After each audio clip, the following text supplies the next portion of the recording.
Hello, it's Greg Harrelson here with Century 21, and I just wanted to shoot another video. I appreciate everyone sending me a bunch of questions. You know, as you know, as I get questions in, especially when I get the same question over and over again, I like to shoot a video and send it back out to, you know, those that are in my database in hopes that I can, you know, make a difference. So let me get started. The question today is, I'm making more money, but I'm getting complacent. What do I do? So I hear this so often, especially when I'm coaching real estate agents in my office. You know, they get going and all of a sudden they start getting traction and they get more listings, maybe make more buyer sales, and then all of a sudden their motivation starts to decrease, it declines, and they get a little bit complacent. They lose that hunger for doing more deals as their appetite becomes more satisfied. So many of us are easily motivated when our back's up against the wall. I mean, if you think about it, you know, we probably perform when we have the highest risk or when we have the least amount of options. We perform way better when there are no options. We see this all the time. So we know how to fight when our back's up against the wall. You know, if we need money to pay our bills, you know, and we need it quick, we seem to know how to quickly do the things we need to do in order to make you know, the ends meet. I also, you know, get this question, do we always have to be at the verge of failure to motivate ourselves to succeed? And the answer is no to that. So I want to share 3 simple things that I found helpful, and I've noticed that it works in those that I've coached, those real estate agents that I've mentored or coached throughout the years. These 3 things will help you, you know, get motivated,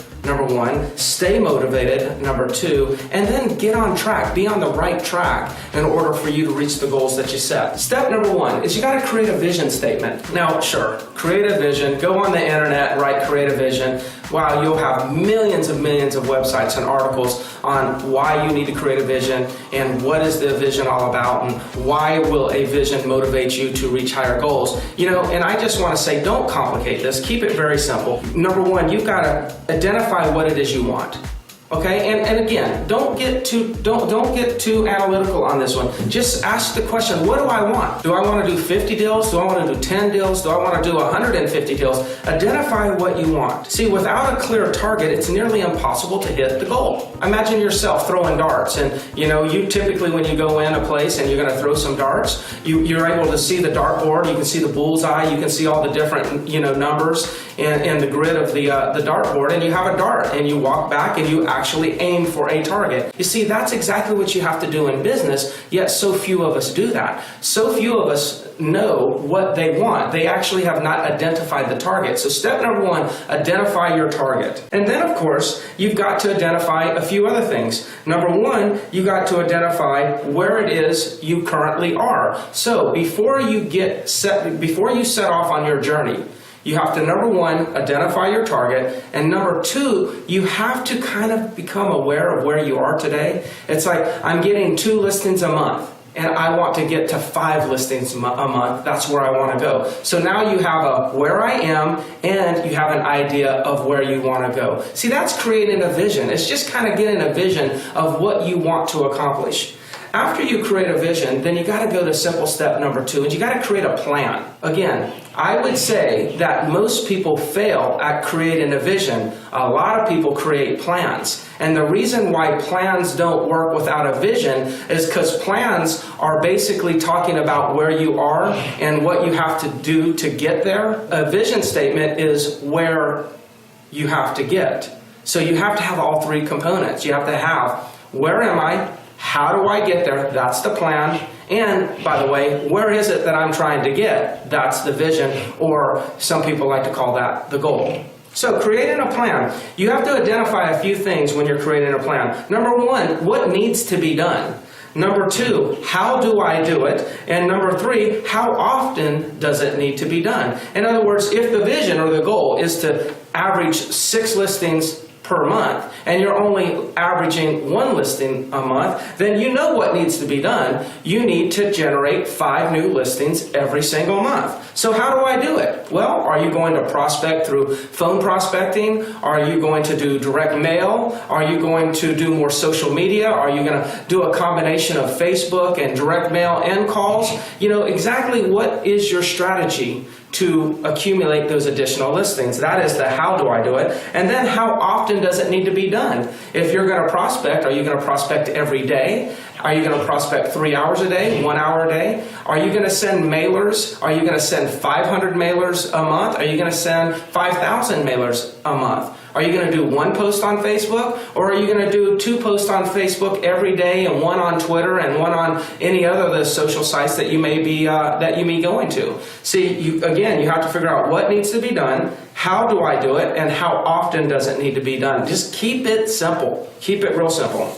The third simple step that I think needs to be done in order to stay motivated, and I think, by the way, this is the most important step, and I say it's simple, but so few people do it. So I guess, it's probably not as easy as it sounds, but it is, to me, one of the most critical. Step number 3 is you got to surround yourself with motivated people. It doesn't matter if we're talking about real estate agents. Surround yourself with motivated real estate agents. Surround yourself with people who are motivated to be healthy, to exercise. Surround yourself with people who are motivated to do the things that you would like to do. And I want you to be careful, because there are so many people who can talk the talk. Gosh, they talk the talk as if they're motivated, yet they never get extraordinary results. Have you ever heard that person or been around that person, that when you're around them, you feel more motivated because of the way that they talk?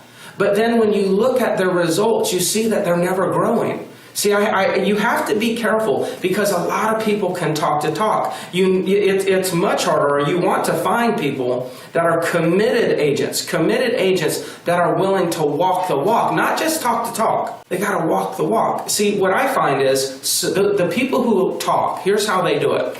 They talk about, I'm going to do this, I just set this new goal, I've got this plan, this is exactly how I'm going to do it, I'm finally going to get things together, I'm so motivated. And then all of a sudden, right before they start walking the walk, they come back and they say, you know what, I analyzed the plan and I decided to change the plan, I'm actually going to reformulate a new plan. And then all of a sudden they're motivated about formulating a new plan. And then all of a sudden it's time to start walking the walk, and what do? They change it again.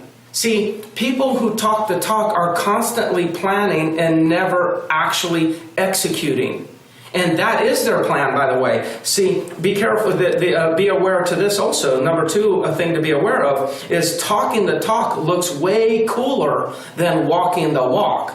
And that's why those people who are always talking are never doing any walking, because there's no chance to fail if all you're doing is talking. All the risks show up when you start walking. See, you can talk about being motivated, you can talk about a great plan and then execute, and then fail to execute, and then talk about a new plan, fail to execute, and then talk about a new plan. But those who are actually walking, experimenting, and executing, those are the ones that are likely to fail. And because they're likely to fail, they're most likely to succeed, because they're going to continue to learn, they're going to figure this thing out, and they're going to eventually get to their goal. See, you want to mastermind with the walkers. And you want to stay away from the talkers. And all you have to do is look at their history. Do they have a pattern? Do they have a history? Are they trending up? Or do they seem to be talking a lot, sounding like they're doing great, but when you look at their numbers, they're always the same? See, keep this in mind. Your level of motivation will determine your level of success. But your level of motivation will be influenced by the environment, by the people you hang out with. I hope this message helps anyone who's listening to it. I really believe you need to think about this. Are you hanging around with talkers, or are you hanging around with walkers? I think that's the most critical thing you could take from this video. And just assess your environment right now and ask yourself, who are the people that I'm around? Are these the people who are really going to motivate me? And are these the people that are going to really, mastermind with me and share ideas with me to help me get to the level that I want to get to? I'm Greg Harrelson with Century 21, and I cut these videos out just to be a contribution to the community. I hope that you as a real estate agent can take something from this to help you grow your business. And feel free to ask me questions anytime. Send me an email, or just, kind of post the question that you would like to ask. And who knows, maybe I will answer that on a video just for you. Thank you so much.